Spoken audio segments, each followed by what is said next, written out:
خب همونجوری که ما پیش بینی کرده بودیم گفتیم از اونجا شروع میشه. ببینید اینجا دیگه الان شروع شده، اینجا کف خواب شده میره زیر این تپه. اینم که نگاه کنید باند، پهنای باندش خیلی زیاده. اینم این قسمت خاکیشه که این خاک طلادار لیمونی و گوتیت هست.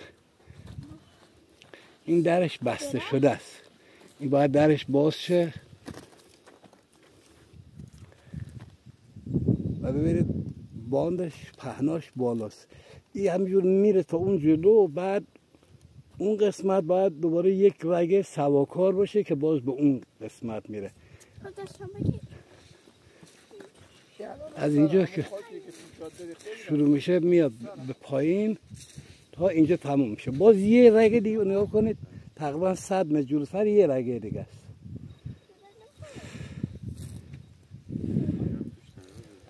اینم که دارید میبینید